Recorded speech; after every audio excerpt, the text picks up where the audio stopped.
Vamos a ingresar a nuestra segunda jornada, segunda semana de jornada de esta maestría en Administración de Justicia con enfoque en Derechos Humanos. Bueno, para esta sesión hemos preparado mm, una sesión dedicada a la interpretación jurisprudencial, ¿no? Que viene ligado evidentemente a la vinculación del presidente y sobre todo al rol de los jueces al interpretar la jurisprudencia. Habíamos visto en la anterior semana que para la identificación del precedente, pues evidentemente no es suficiente el análisis estático, la identificación de la parte de la sentencia que es vinculante, sino además identificar si dentro de la línea jurisprudencial cuál es el precedente en vigor, ¿no es cierto? Porque ese bagaje de razonamientos jurisprudenciales que adopta un tribunal constitucional a lo largo de su jurisprudencia, pues evidentemente uno se encuentra con sentencias moduladoras, conductoras, y lo que hace el presidente en vigor, hasta lo que hemos visto, es esencialmente establecer que el presidente vinculante, el presidente en vigor, será aquella que desarrolle de mejor forma el derecho. Ahora sí, ya está. Entonces, vamos a ver en esta sesión el rol de las autoridades judiciales y la interpretación jurisprudencial, o mejor dicho, el rol de las autoridades judiciales en la interpretación jurisprudencial. Vamos a ver esta dinámica donde tanto jueces como abogados, justiciables, operadores del derecho, nos encontramos en un escenario de razonamientos jurisprudenciales, ¿no? Y en este escenario de razonamientos jurisprudenciales vamos a ir un poco ya siempre con el objetivo de generar destrezas, experticia en el manejo del precedente, pues vamos a ver ciertos errores en la técnica de la aplicación del precedente, obviamente identificarlos solo para que no se incurre en ciertos errores, y sobre todo destrezas para la selección y la aplicación del precedente y sobre todo para la reconstrucción jurisprudencial. Como habíamos señalado, una de las conclusiones que teníamos en la jurisprudencia es que la doctrina del estándar más alto no fosiliza la jurisprudencia, no no interrumpe el carácter evolutivo de la jurisprudencia, más bien todo lo contrario. Lo que hace es exigir ese carácter evolutivo, evidentemente bajo pautas, bajo directrices, ¿no? Entonces, eso es lo que vamos a ir viendo en esta sesión. Creo que este amarillo está muy fuerte, van a disculpar. A ver, habíamos simplemente un pequeño repaso, nada más para recordar, van a decir. Es importante ser reiterativo en esta temática, ¿no? Entonces, la anterior semana habíamos visto que el valor de la jurisprudencia constitucional plurinacional está esencialmente vinculado al derecho a la igualdad en la aplicación de la ley, en la aplicación de la jurisprudencia y sobre todo en la aplicación de su interpretación. Y además soportado por el principio de seguridad jurídica. Todo esto ha ido siendo señalado, explicitado a lo largo de los 20 años de jurisdicción constitucional por parte del Tribunal Constitucional. Fíjense cómo las sentencias del Tribunal Constitucional han ido repitiendo esta necesaria vinculación al precedente y quienes ya la han vuelto a leer o la han leído, la sentencia constitucional 846, quebrado 2012, es una de las sentencias más importantes que tiene nuestro sistema constitucional y además es una sentencia pedagógica que nos permite manejar con destreza y habilidad la doctrina del precedente vinculante. Entonces, como les había señalado, es material bibliográfico de nuestro módulo. De acuerdo a esta misma sentencia, el respeto y aplicación del precedente constitucional está vinculado al respeto del derecho a la igualdad en la aplicación de la ley, garantía de la seguridad jurídica conforme se ha ido estableciendo a lo largo de la línea jurisprudencial. Esta es una de las sentencias que tiene un precedente, una línea uniforme en la jurisprudencia, ¿no?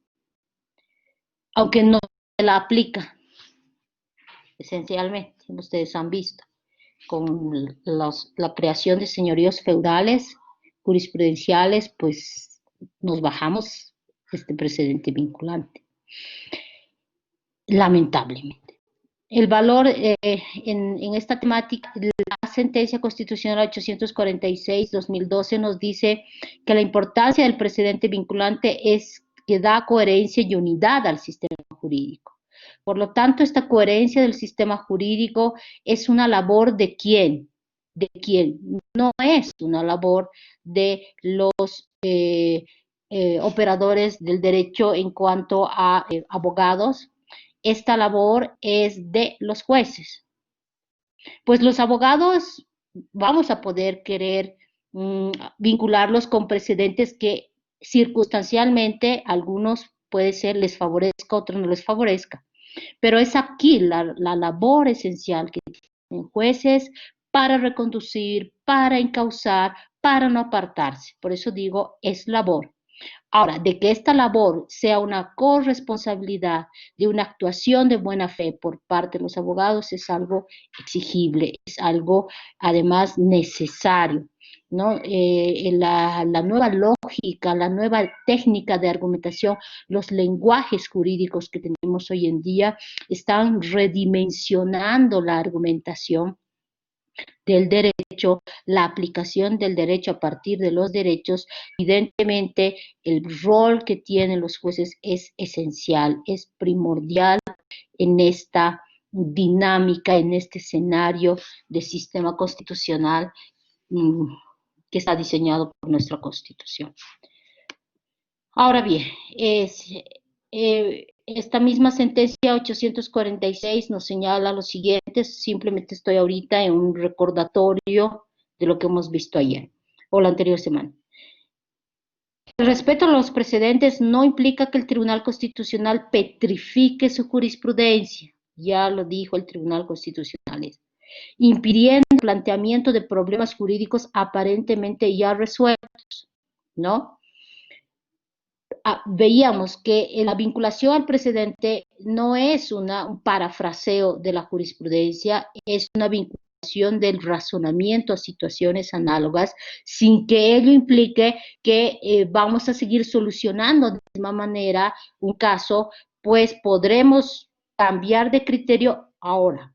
Aquí está el gran candado. No podré cambiar de criterio, no podré apartarme del precedente para razonar una situación fáctica similar y razonarla de manera regresiva, porque ese es un apartamiento proscrito por la interpretación internacional de los derechos humanos. Si yo me precedente y tengo una situación fáctica que exige a partir del stare decisis solucionar de la misma forma, no podré apartarme con un resultado regresivo, porque ahí estoy quebrando ese sistema de coherencia, de compatibilidad con el sistema constitucional. Sí, podré replantear, podré incorporar otros razonamientos que tal vez no fueron tomados en cuenta, pero siempre a partir de un análisis progresivo.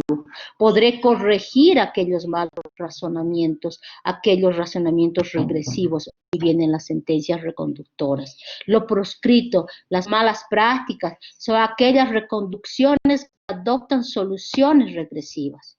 Eso está prohibido. Y no es porque yo lo diga, es porque la Constitución lo exige. Hay cláusulas interpretativas que no podemos desconocer, porque si estamos desconociendo, nos estamos arrogando la facultad de poder interpretar contra la Constitución. Contra leyes sí podemos, como jueces. Claro, si tenemos una ley arbitraria, si tenemos una ley regresiva, una ley que, por ejemplo, ya les han debido dar al cansancio, leyes que van en contra de la Constitución o del control de convencionalidad, el juez no podrá aplicarla, porque el juez se debe a la Constitución, a partir del nuevo relacionamiento entre juez y ley y entre ley y Constitución, ¿no? Entonces, este juez crítico está obligado al encauce, en caso. Contra leyes sí puede, pero contra la Constitución no puede. Un juez no puede razonar el derecho partiendo sesgadamente, adoptando interpretaciones que desconocen todo este sistema jurídico, este andamiaje creado por el constituyente, no es creado por un grupo, por una corriente, esta constitución está citada en toda esta base principista axiológica. Esta teoría, este disco rayado, este cassette que se nos dice, por lo menos que lo deben tener en estos módulos, quizás ya vengan otras corrientes en su maestría. Sin embargo, ustedes ya podrán seleccionar cuál es el encauce que le darán. Sin embargo, a partir de este razonamiento de vigencia normativa de la Constitución y de una aplicación del derecho a partir de los derechos, pues evidentemente creemos no equivocarnos de que no se puede fallar contra la Constitución, ¿no? Y por eso es que el Tribunal Constitucional nos señala a partir de la sentencia 846 que el respeto a los precedentes no impide el replanteamiento de problemas jurídicos aparentemente ya resueltos. Por el contrario, puede cambiarla, puede mutarla, siempre que sea con motivación suficiente. Aquí fíjense cómo ha ido evolucionando la jurisprudencia.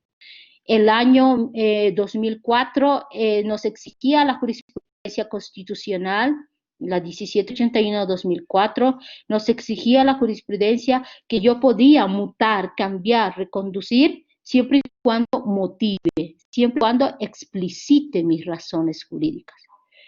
Pero desde la anterior semana, y yo sé que desde el primer inicio de su módulo les han venido con la doctrina del estándar más alto.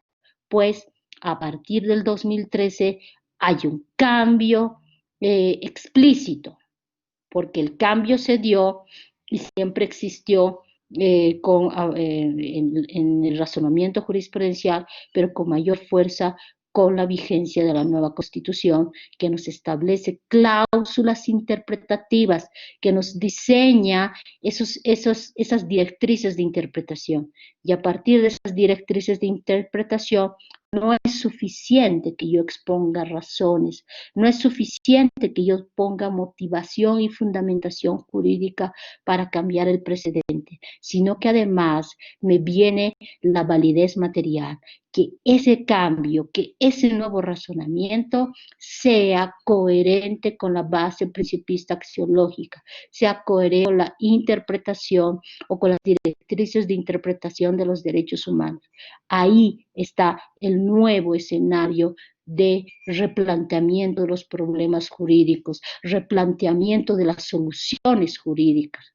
Entonces, sobre este punto se tiene que uno de los criterios para cambiar la jurisprudencia constitucional, ya lo dice la 2012, en la medida que los precedentes sean, fíjense, aquí está, ya está aquí, esta sentencia constitucional está redimensionando, está reinterpretando lo que decía, está haciendo un análisis hermenéutico de la vinculatoriedad de la jurisprudencia, todo lo que hemos visto en la anterior semana, y está diciendo, ojo, el replanteamiento de problemas jurídicos, las soluciones a esos problemas jurídicos, tiene que seguir para cambiar la jurisprudencia, podrá ser válida en la medida que los precedentes sean más acordes con los principios, valores, derechos fundamentales, garantías constitucionales de la Constitución Política del Estado y del bloque de constitucionalidad.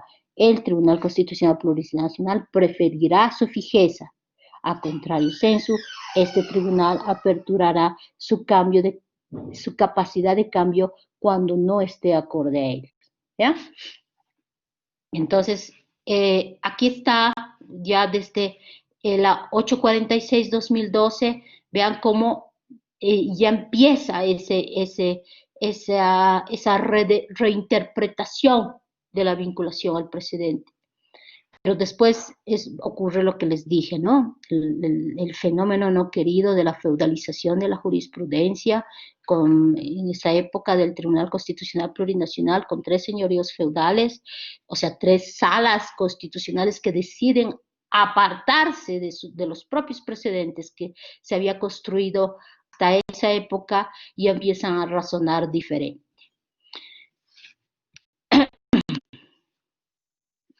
Todo esto ya lo hemos visto. Ahora, ya entrando a tema,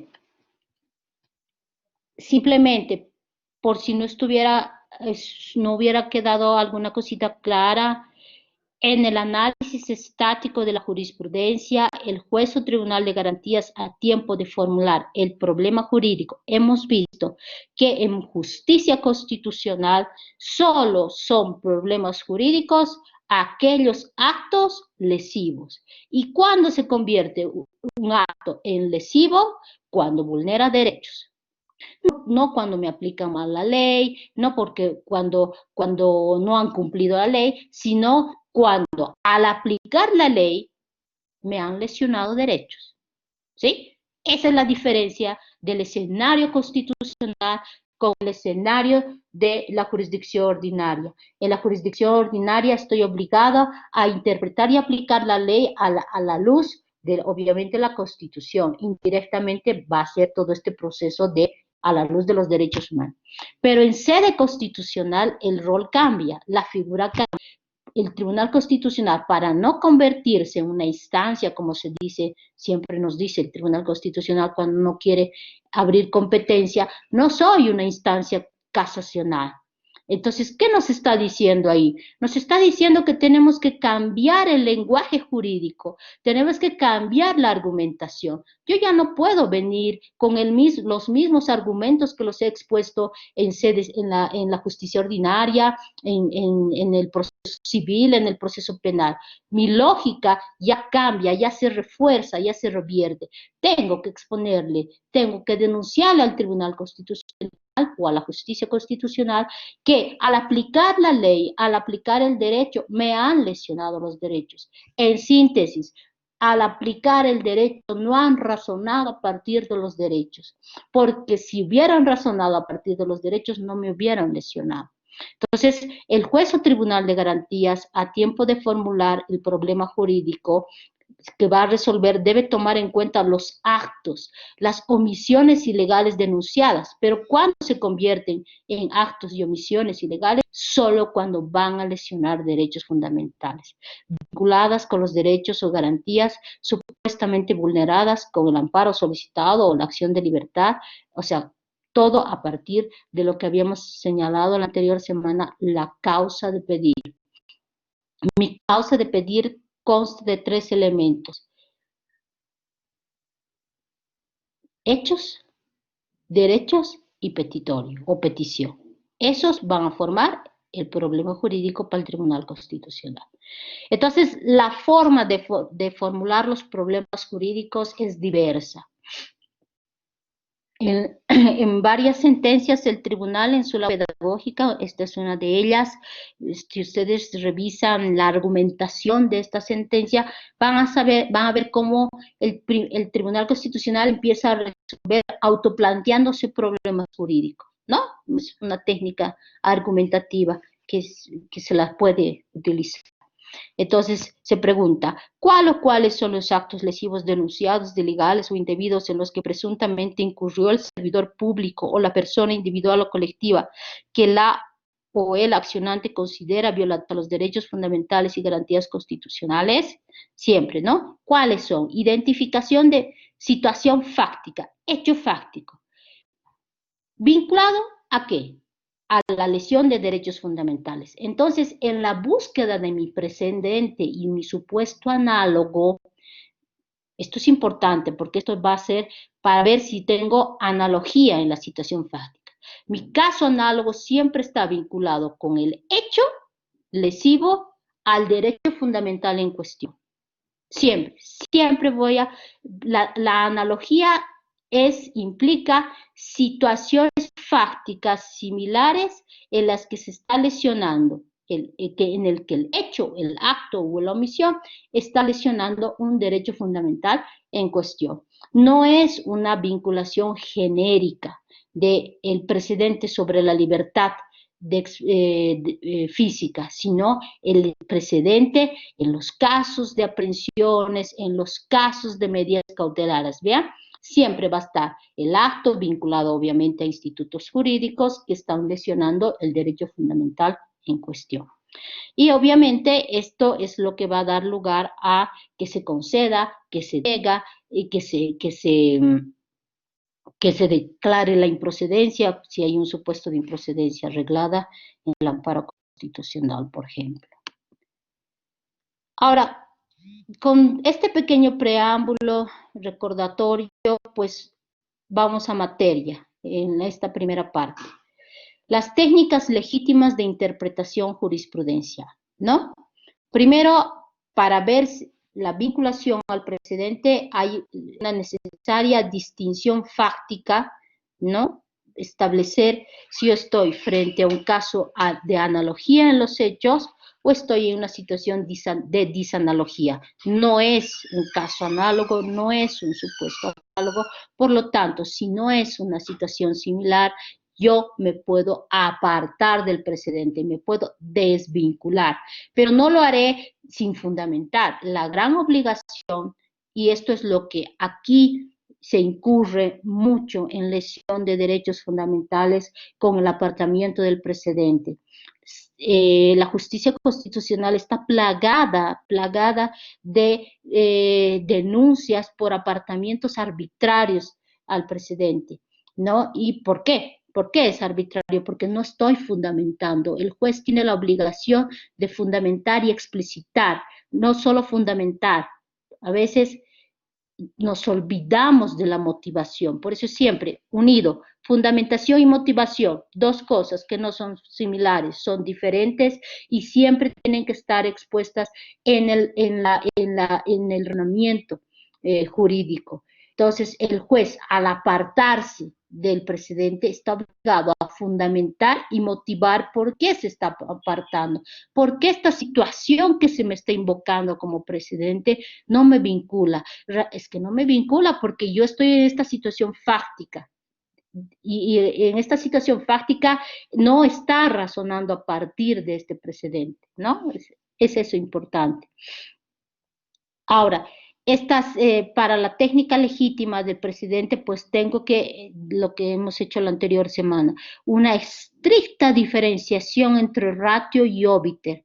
Los abogados, evidentemente, en el litigio les vamos a plantear a los jueces vinculaciones a precedentes, y hemos visto que el obiter dictum de la ratio o el precedente tienen un común denominador, ambos. Los tres son fundamentos jurídicos. La diferencia es que el uno vincula y el otro no. Los obiters no vinculan. Sí se convierte en jurisprudencia persuasiva. Lo que está en esa sentencia evidentemente no me vinculará, pero puede ser que ese razonamiento en el otro caso sí me va a vincular porque en ese otro caso se convierte en ratio decidente. Por eso se llama jurisprudencia persuasiva. A veces no, con una ausencia de técnica en la interpretación jurisprudencial no le atinamos el frente exacto, pero el juez es iura novit curia, el juez está obligado a conocer el derecho y sobre todo está obligado a conocer las líneas jurisprudenciales. Y si yo me equivoqué y no les planteé la fundante, la fundadora, pues no me podrían rechazar porque no me he vinculado al precedente. Es exigible que manejemos técnicamente la vinculación al precedente, pero no me pueden rechazar porque no le atiné al precedente exacto. Si yo sé cuál es el precedente, pues estoy automáticamente vinculado a razonar a partir de ello. Esto es muy importante. El Tribunal Supremo ha adoptado en los inicios de su jurisprudencia una actitud formalista, donde exigía que tenías que identificar el precedente a partir de la doctrina legal aplicable, el auto supremo específico, y no obstante, él sabía muy bien cuál era la doctrina legal. Entonces ya luego el tribunal ha ido un poco flexibilizando esa línea dura. Lo mismo, el Tribunal Constitucional es él el que conoce la jurisprudencia, es él, peor si estamos frente a tribunales de garantía, son ellos los garantes primarios junto con los jueces, ¿no? Entonces, esto es muy importante, la diferenciación entre la ratio y el obiter, ¿no? Allá, si bien en esta sentencia lo que usted me está vinculando no es un precedente vinculante, pues puede ser de que en otra sí lo sea. Y por lo tanto, si yo juez soy consciente de eso, pues me tendré que vincular sabiendo que sé cuál es el precedente a ese razonamiento. Aunque la parte no me haya explicitado, ¿no? Esto sí lo recalco porque llegan muchos casos al Tribunal Constitucional en las que hay apartamientos arbitrarios, desvinculaciones al precedente constitucional sin motivación, sin razonamiento, que se convierten en arbitrarios. Y obviamente la indeterminación de la jurisprudencia previa, que es todo lo que hemos visto con la doctrina del estándar jurisprudencial más alto. A partir de cambios jurisprudenciales, a partir de soluciones antagónicas, pues la tarea se nos ha hecho difícil, ¿no? Y exigimos evidentemente al Tribunal Constitucional, a los tribunales de sala, a las salas de las Cortes, que empecemos a argumentar a partir de razonamientos de unificación de la jurisprudencia.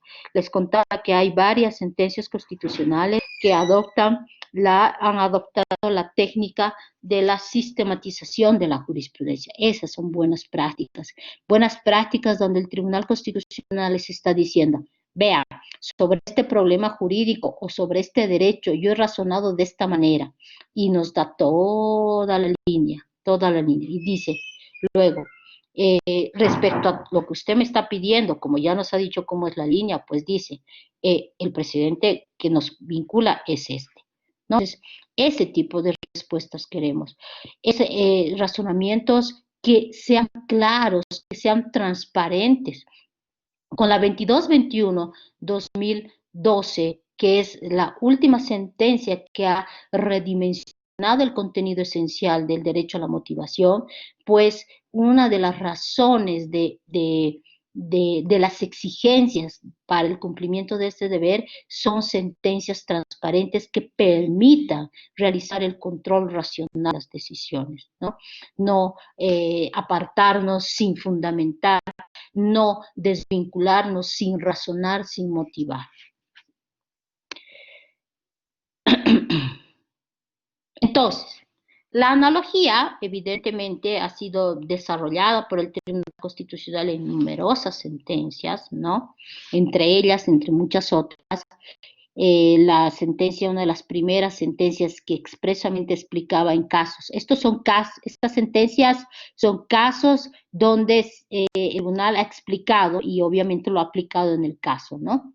Dice, corresponde aclarar que esa aplicación obligatoria de la jurisprudencia constitucional está sujeta a la regla de la analogía, o sea, el stare decisis solo procede cuando estoy a lo decidido siempre y cuando sea similar.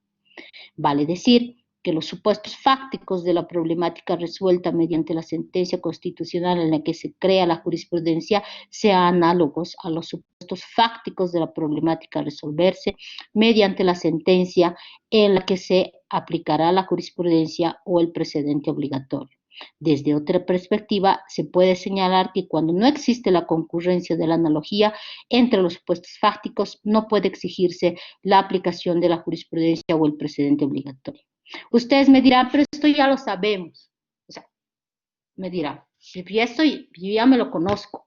Claro, la teoría no las conocemos. El problema es cuando al aplicar, ahí nos olvidamos, ¿no? Y por eso es, o sea, a 20 años de esto, de analogía, seguimos con lesiones en casos que ha habido un apartamiento arbitrario al presidente en supuestos análogos. Entonces, creo que no está de más recordar esto. Ahora, ya para ir al tecnicismo, a la experticia, evidentemente esto también sé que ustedes se lo conocen, las citas antitécnicas. Incurrimos en citas antitécnicas en aquellos casos en los que no existe una conexión analógica entre el precedente invocado y el caso que se examina. Cuando se cita el obiter como precedente, esto es a diario, ¿no? Sin que exista analogía de supuestos fácticos, en citas conceptuales sin que exista directa relación con el patrón fáctico, en citas de la sentencia confirmadora de línea y no de la fundadora. Bueno, esta es una de las exigencias que no pueden generar denegación. Ya si no sé que, por ejemplo, la sentencia que creó la subsidiariedad excepcional de la acción de libertad es la 160 quebrado 2005 y cito la 389 quebrado 2019, no, porque esa tiene su ratio. ¿Cuál es su ratio? El precedente constitucional creado en la 160. O sea, de eso no hay problema. Lo lindo, lo exquisito sería que, bueno, ya, si los abogados no podemos lograr esa exquisitez en la técnica argumentativa, pues el Tribunal Constitucional es el que tiene esta labor, ¿no es cierto? Entonces, él es el que nos tiene que recordar. Ojo, que sobre estas temáticas yo he razonado he adoptado estos razonamientos jurisprudenciales desde el principio. Pero si tenemos un tribunal que tampoco utiliza la jurisprudencia técnicamente, pues estamos en problemas, ¿no? Segundo, está una cita antitécnica, obviamente, eh, no querida en la argumentación es cuando yo cito el presidente de manera incompleta. Me olvido del famoso sin embargo, o el empero, o el si bien, ¿no es cierto? O sea, tengo mi primera parte que nos está encantando, que nos está ayudando en la argumentación, pero luego en la que dice sin embargo, ¿no? O el si bien, entonces ya le quito esa parte y solamente pongo la que me conviene. Esa es una mala práctica, es una mala técnica jurisprudencial que no ayuda a la construcción evolutiva de la aplicación del derecho en los derechos. Con todo este preámbulo, porque esta clase va a ser ya aplicadora de todo este razonamiento, habíamos también revisado que para la cuestión analógica solo se exige analogía en precedentes de carácter sustantivo, ¿no? Entonces, en función a eso, dependiendo de los problemas jurídicos, también tantos problemas jurídicos existan, van a haber tipos de precedentes constitucionales. Entonces, un análisis de la tipología de los problemas jurídicos, podemos ver que el problema, si estamos frente a un problema jurídico de carácter procesal, legitimación activa, pasiva, inmediatez, subsidiariedad, pues evidentemente el precedente va a ser de carácter procesal. Y en estos casos, estimados participantes de este módulo, no es exigible analogía fáctica. Cuando nuestros jueces de garantías o cuando ustedes, como jueces primarios, se les invoque un precedente, pues no le vamos a pedir que sea el mismo proceso si lo que se está invocando es precedente de carácter procesal constitucional, ¿no? Ahí yo estoy actuando arbitrariamente si le exijo precedente fáctico similar, ¿no? Porque mi precedente es de carácter procesal constitucional. En cambio, si mi precedente es problema jurídico de carácter material, aquí es necesario analogía, supuesto fáctico similar sobre el fondo, sobre el acto lesivo respecto a la lesión del derecho fundamental. Es en el único caso donde se exige analogía, porque los razonamientos van cambiando dependiendo de la situación fáctica.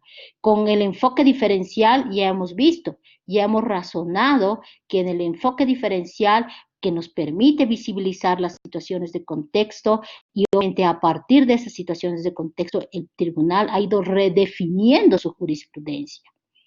Ustedes tienen la sentencia constitucional 17 quebrado 2019 S2, que en problemas de violencia en razón de género, pues ya no le podemos exigir que inmediatamente me libren el requerimiento. Si he sido favorecido con sobreseimiento, no podré pedir que me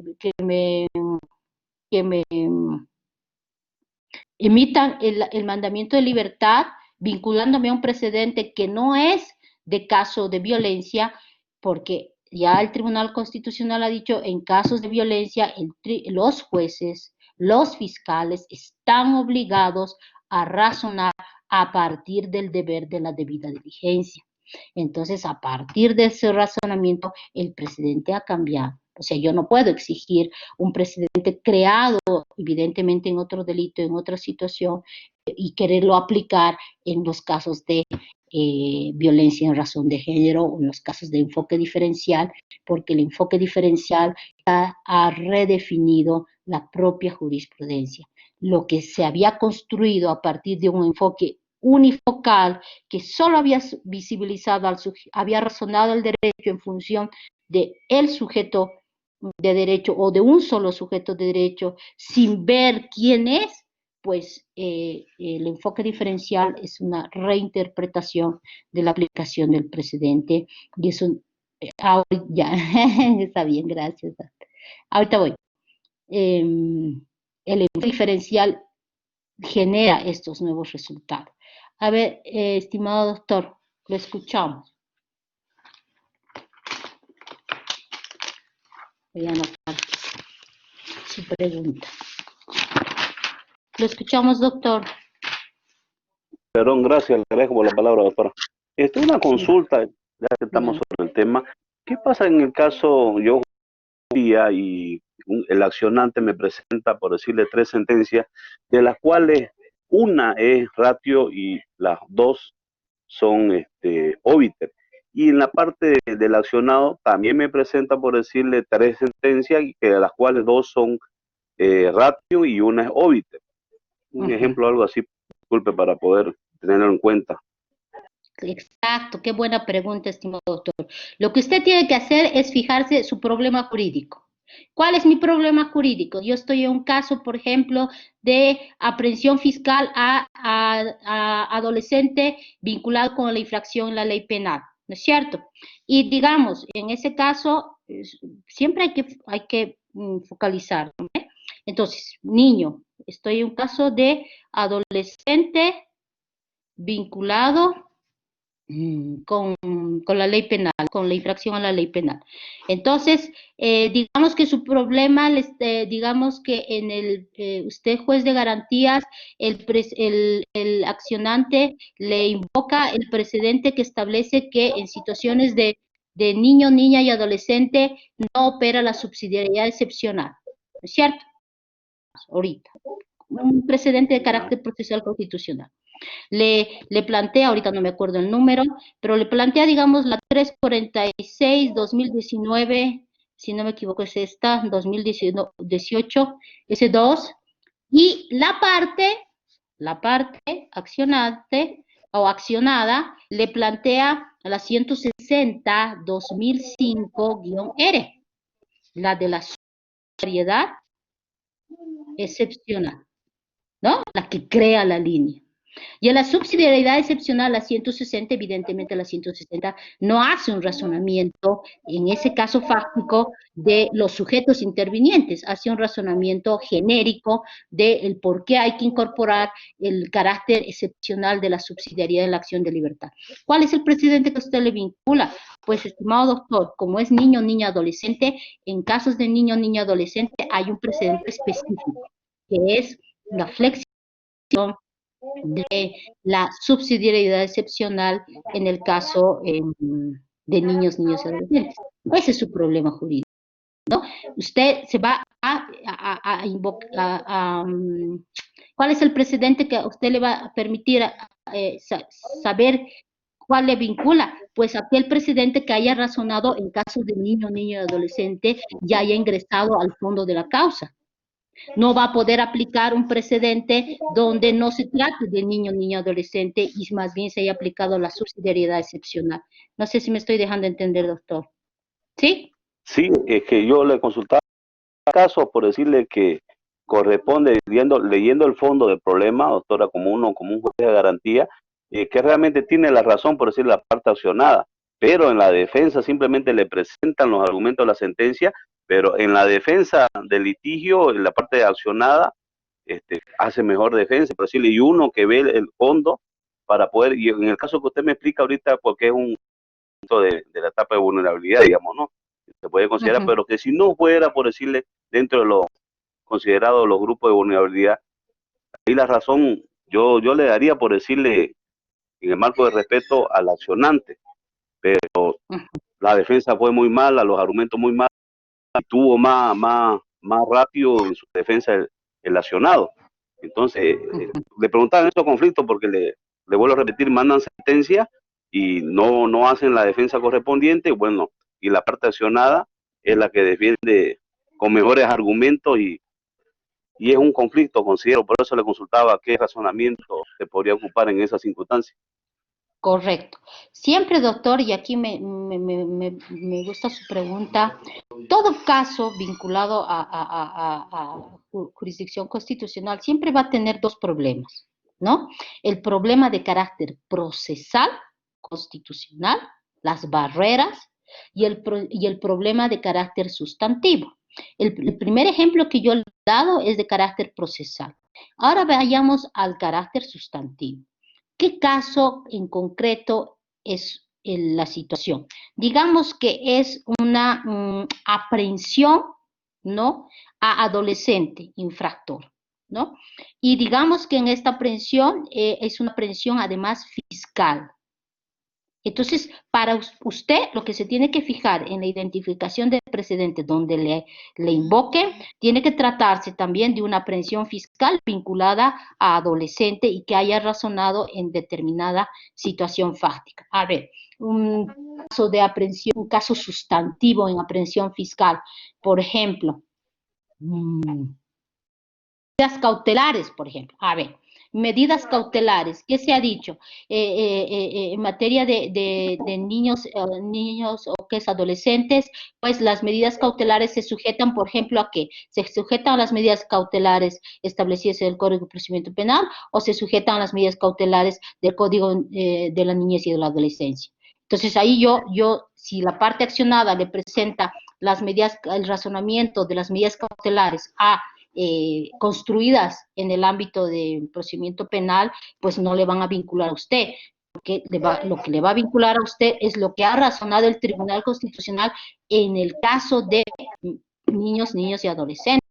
Entonces, eso es muy importante que usted se identifique. Si estoy en una situación de medida cautelar, de aprehensión fiscal, ¿cuál es mi caso fáctico? ¿Cuál es mi acto lesivo? ¿No? Entonces, ahí se va a dar cuenta si el precedente que le está invocando es similar.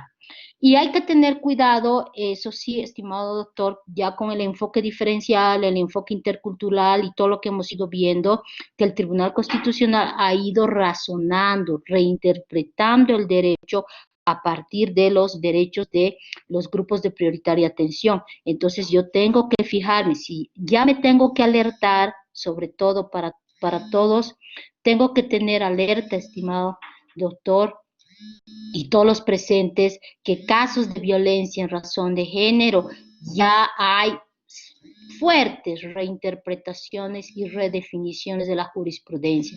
Estoy obligado a razonar a partir del deber de la debida diligencia. Ya no puedo razonar como se razonaba antes, únicamente vinculándome en un solo sujeto interviniente en el proceso.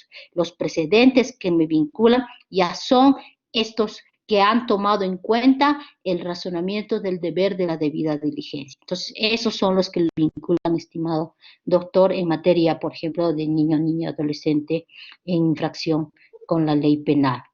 Eso, si le he aclarado la pregunta, lo podemos aclarar de otra manera, pero esto es muy importante tener en cuenta. Hay que analizar el precedente que me están vinculando, queriendo al que me vincula. Si es un precedente que nada tiene que ver con la causa, primero fijarme, precedente de carácter procesal constitucional y segundo, precedente de carácter sustantivo.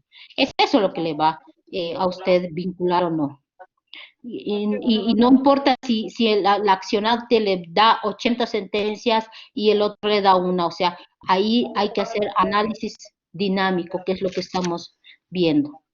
Ahorita quizá, estimado doctor, se aclare de mejor manera con el ejemplo que les tengo a ustedes. No sé si le he aclarado. No, gracias, le agradezco, profesora. Para eso estamos aquí, para ir aprendiendo y adquiriendo más conocimiento. Sí, doctor, pero a mí me gustaría incidir mucho en estas dudas porque esto es lo que a diario vivimos, estimado doctor, con las desvinculaciones arbitrarias del precedente constitucional.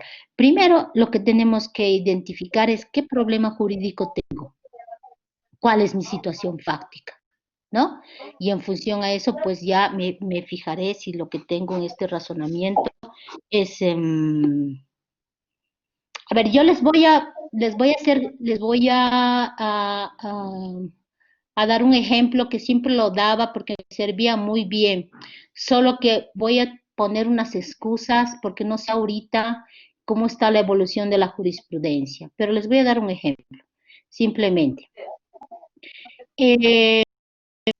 Ustedes saben que con la 1036 quebrado 2002, si está la doctora Mirna, me va a corregir, por favor, o cualquier otro fiscal, porque es o juez en materia penal. En la 1036-2002 se resolvieron 5 problemas jurídicos, ¿no? Y no me acuerdo qué fundamento jurídico es, si es el 3.3 o el 3.4, pero en ese razonamiento jurídico, el tribunal razonó que la duración máxima del proceso, ¿no? Para el cómputo de los 3 años, debía operar no a partir con la notificación, con la imputación formal, sino que debía operar desde el primer acto de investigación. Es un razonamiento precioso que está en la 1036. Pero ese razonamiento, estimado doctor y todos los presentes, es un óbiter. ¿Por qué es un óbiter? Porque la problemática que se estaba resolviendo en la causa, en la 1036, no era un problema de duración máxima del proceso, era un problema de la etapa preparatoria, del cómputo de la etapa preparatoria. Entonces, ahí el tribunal razonó y dijo, ojo, que todo lo que estoy diciendo en etapa preparatoria no implica que el proceso se va a alargar porque el cómputo de los 3 años va a operar desde el primer acto de investigación. Entonces, a raíz de eso, muchos jueces y fiscales empezaron a razonar, algunos razonaron y dijeron, se vinculaban a este 1036, pero en puridad, la 1036 en este razonamiento de la duración máxima del proceso no es un precedente, es un interdicto. Se va a volver precedente, ¿no? O sea, es un obiter dictum, es una jurisprudencia indicativa, pero se va a volver precedente el día en que yo razone de esa manera en un caso de duración máxima del proceso y mi problema jurídico sea desde cuándo se computa los 3 años. ¿Me entiende? Ahora sí me estoy dejando entender. Entonces, perfectamente yo podré decir, ojo, si estoy en un problema de extinción de la acción penal y me invocan la 1036, pues diré, la 1036 no me vincula, porque la 1036, esto lo que usted me está reclamando, es un obiter dictum. Ahí yo diré eso, ¿no? ¿Y cómo voy a justificar? Pues explicando que en esa sentencia no era y no se resolvía el problema jurídico de la extinción de la acción penal por duración máxima del proceso, sino de la etapa preparatoria, y que no era un problema que había sido denunciado por la parte, ni tampoco era un problema autoplanteado por el Tribunal Constitucional, simplemente era un obiter dictum, porque ya hemos aprendido, ¿no es cierto?, cuando es precedente y cuando es ratio, siempre haciendo la técnica a la inversa. Analicen la 1036. Así del Tribunal Constitucional, luego en otro caso, ya por eso no me acuerdo la sentencia, no les podría decir, donde ahí ha adoptado una postura, porque era un problema, evidentemente, de extinción máxima de duración del proceso, pero en que ha adoptado una postura, adoptó una postura regresiva. Y dice que el cómputo de los 3 años va a ser desde la notificación con la imputación formales, ¿no? Entonces, ahí, contrario a lo que dijo la 1036. Pero el 1036 es obiter. Ha sido otra sentencia, que esa es la que no me acuerdo, lamentablemente, que es la que se ha vinculado a la 1036, ¿no? Entonces, eso es muy importante, estimado doctor, saber cuándo estoy con obiter o cuándo estoy con ratio. Si mi sentencia que me la están vinculando, la 101, sí, la 101, pero la 101 nos habla de cuándo va a operar la extinción de la acción penal, ¿no? Va a operar no de manera directa. La 101 no resuelve el inicio del cómputo, tampoco la 101 es un precedente que va a resolver el problema jurídico desde desde cuándo computo los 3 años. Ese es el problema jurídico. Dígame, doctor. Buenas noches, doctor. Metido en... doctora, ¿cómo está? ¿Cómo le va?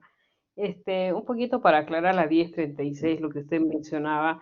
Es evidente que esta sentencia no resolvió jamás el tema del cómputo del plazo, sino directamente el derecho a la defensa. Y si usted hace una revisión sobre qué sucedió después de la 1036, ¿y por qué se la conozco, doctora? Esa época, ese caso, yo era asistente del fiscal que fue accionado, por eso me la conozco muy bien esta sentencia. Y esta sentencia mereció que la fiscalía en esa época solicite una complementación y enmienda, porque ya estábamos en fase de juicio oral en ese proceso del Banco Mercantil con la empresa aduanera Hans Harman, inclusive me acuerdo, ¿no? Y el auto complementario de la 1036 fue precisamente donde se aclara que el cómputo para la extinción o el cómputo o el inicio del proceso era con la imputación formal. Si no me equivoco, la 49.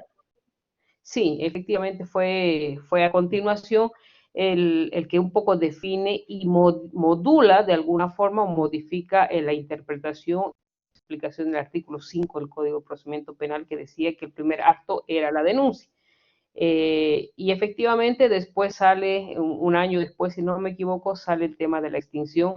Y esta 1036 se menciona mucho porque fue la que define, aplicando el Código paraguayo, de forma mucho más explícita las etapas del proceso, que ya después, obviamente, con las modificaciones al procedimiento penal, han sido legalizadas, por llamarlo de alguna manera, ¿no? Eso, doctor. Ya, estimado, yo le agradezco muchísimo su aclaración, pero yo le voy a aclarar una historia, porque yo en esa época trabajaba con el relator de la 1036 y el doctor Wilman Durán, y el ECA. El ECA es un claro ejemplo de que no es precedente vinculante, porque el ECA se descontextualiza de lo que dice la 1036, para aclarar. Ahorita, el ECA no es, o sea, el ECA dice todo lo contrario de lo que dice la 1036. Y ojo, que a partir de ese razonamiento el Tribunal Constitucional se exigió a sí mismo que los ECAs tenían que ser resueltos por el magistrado relator. Si usted revisa el ECA, el relator del ECA es otro magistrado. Entonces, de ahí vino la exigencia de que quien tenía que explicar su sentencia tenía que ser relator. Eso se lo comento porque, bueno, usted como yo hemos trabajado y hemos vivido las cositas que las situaciones, ¿no? De contexto, de cómo han nacido las sentencias y cómo se han aplicado.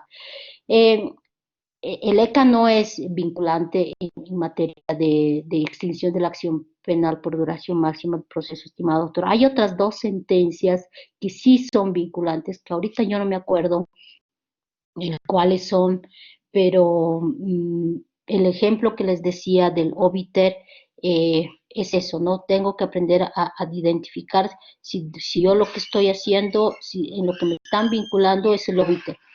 Y el ejemplo iba así para el doctor. Puede ser que el accionado me haya citado la sentencia que me aplica el obiter, digamos, la 1036, para extinción máxima para el cómputo de la duración máxima en los casos de extinción, por duración máxima del proceso.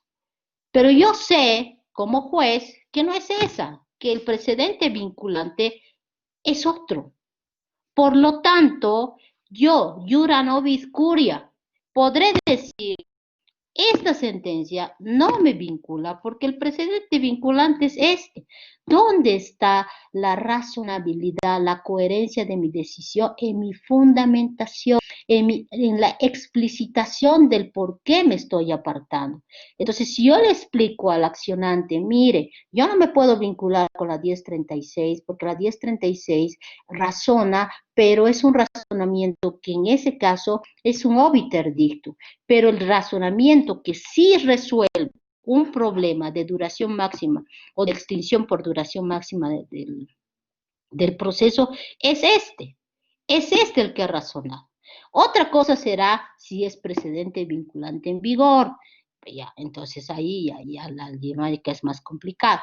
Pero, o sea, para apartarse del precedente, pues yo tengo que ver si es mi situación fáctica similar, si el precedente vinculante está siendo invocado, pero por mucho de que no sea correctamente invocado, es importante que los jueces sepamos saber cuál es el precedente en vigor y si yo sé que este problema ya ha sido resuelto de la manera que me está diciendo el accionante, pero el accionante no ha tenido la habilidad por el patrocinio incompleto, no voy a decir, no, es que el accionante no me ha dado la sentencia correcta y el accionado me está dando otras que me hacen dudar, pues yo estaré obligado tengo mi computadora a buscar línea jurisprudencial vinculada sobre extinción de la acción penal por duración máxima del proceso. Esto también complementaría un poco, estimado doctor, a su pregunta. Puede ser que las partes me traigan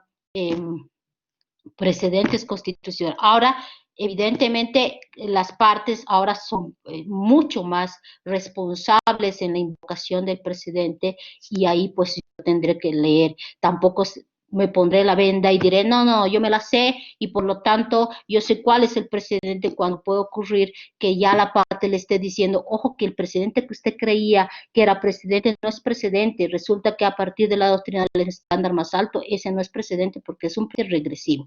¿Y cómo qué? Precedente regresivo es aquel precedente que interpreta que la extinción de la duración máxima del proceso es a partir del cómputo con la notificación de la imputación penal, ¿no?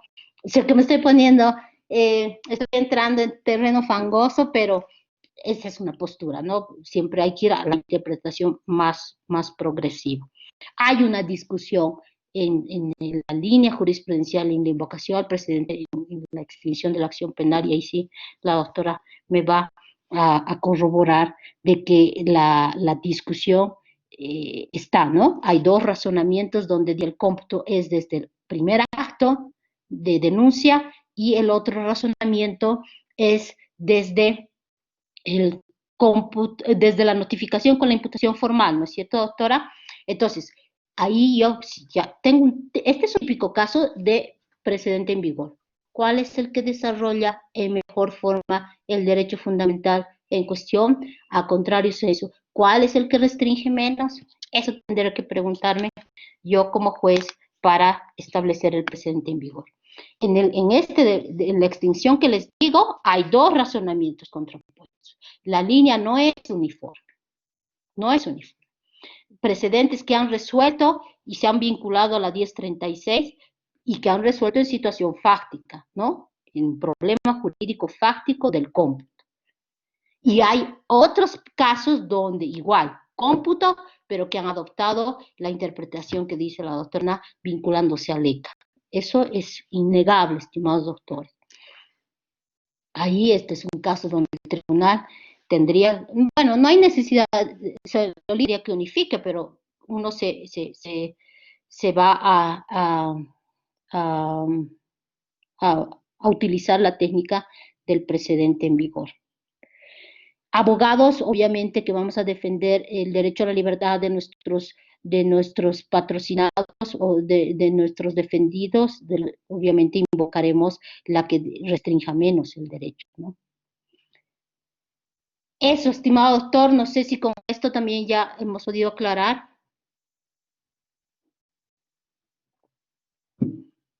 Es complicado, sí, no es cosa fácil esto, por eso siempre tiene que haber un módulo y yo felicito a la coordinación que haya un módulo en esto de la técnica del derecho jurisprudencial. Problema jurídico de carácter material, ya está, es el ejemplo, por ejemplo, extinción de la duración máxima del proceso. ¿Cuál es el problema fáctico? No es cualquier extinción, es el cómputo, ese es el problema jurídico. ¿Desde cuándo computo? Puede tratarse de extinción de la acción, de extinción de la duración máxima del proceso cuando procede. Va a proceder siempre y cuando yo no sea culpable de, como decía su compañero, a partir de lo que dice la 101. La 101 establece cuándo procede, ¿no? La 101 quebró 2004. Son dos problemas jurídicos diferentes. El uno vinculado a desde cuándo se computa y el otro cuándo procede. ¿Vean? ¿Y con qué? Un solo instituto genera dos problemas jurídicos y de estos dos problemas jurídicos se vinculan a un derecho fundamental. Es eso lo que tenemos que tener el manejo para ver en qué problema jurídico estoy y si dependiendo de ese problema jurídico va a depender el tipo de precedente en el que estoy. Entonces, en un problema jurídico de carácter material voy a estar evidentemente en un precedente sustantivo y en el precedente sustantivo sí necesito analogía fáctica. Y ahí no voy a poder, en el caso que estábamos tratando ahorita, si yo estoy denunciando extinción de la acción penal por duración máxima del proceso, no me pueden traer la interpretación en extinción de la etapa preparatoria. Eso es otro problema. Aquí no tengo analogía porque mi situación fáctica es diferente. Si estoy analizando la estabilidad laboral de mujer embarazada, de carrera, ¿no? Tiene un precedente, tiene una línea jurisprudencial. No puedo querer aplicar ese precedente construido para padres progenitores o mujeres embarazadas a una situación donde el funcionario no es de carrera, sino es un funcionario electo. Entonces, ahí yo perfectamente me voy a poder apartar, porque el funcionario electo tiene otro precedente, porque su situación fáctica además es diferente. No estoy hablando de una situación de funcionario de carrera. Entonces, ahí sí yo perfectamente me puedo apartar del precedente porque es una situación fáctica diferente. Vean, el acto lesivo vinculado al derecho. Ahí sí necesito analogía. En el caso del problema jurídico de carácter jurisprudencial, también, tampoco necesito, mejor dicho, analogía, ¿no? Lo que el tribunal ha dicho al interpretar, al aplicar principios, al aplicar criterios de interpretación, esos no necesitan caso análogo, son vinculantes para todos los casos y en todas las materias, ¿sí? El otro día hablábamos de todos los precedentes en los que se había aplicado los criterios de interpretación de progresividad, de verdad material, de eficacia máxima, de el que siempre me gusta aplicarlo, ¿qué es? Es el de prevalencia del derecho sustancial sobre el formal. Esto se lo ha creado en un caso en materia civil, pero la prevalencia del derecho sustancial sobre el formal puede ser invocado en un caso en materia penal, puede ser invocado en un caso en materia familiar, puede ser invocado en cualquier rama del derecho. No necesito caso largo, no tiene que ser, no me tendrían que exigir, es que tiene que tratarse de un remate y además, no, para nada. Este tipo de precedentes no necesitan, no exigen, no requieren analogía fáctica, porque son precedentes de carácter jurisprudencial o son precedentes de carácter procesal constitucional. El único que necesita caso análogo o analogía fáctica es el precedente de carácter sustantivo. Entonces, con todo esto, no sé si quieren irse a un descansito. Todo esto ya es una reiteración, bueno, son extractos de las sentencias constitucionales que hemos visto. Aquí le decía al doctor que puede ser que aclare mejor la figura. Mire,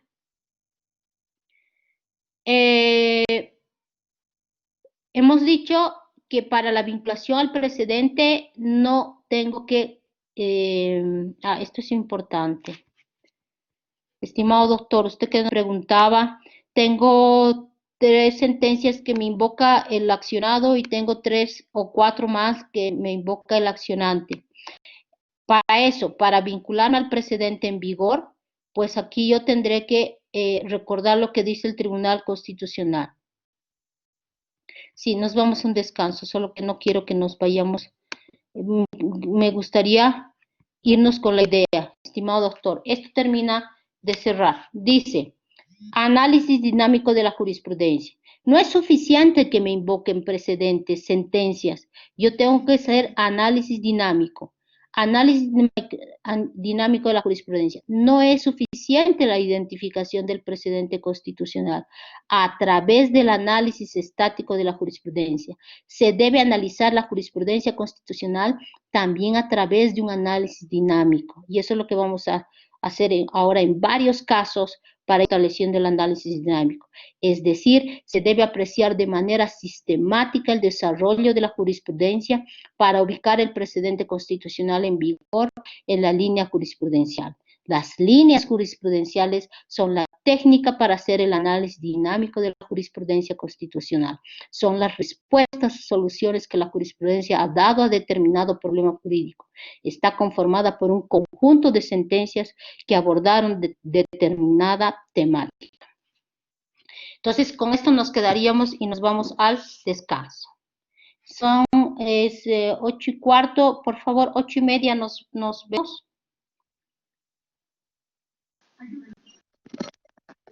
Claro que sí, querida doctora. A las 8:30 nos vemos.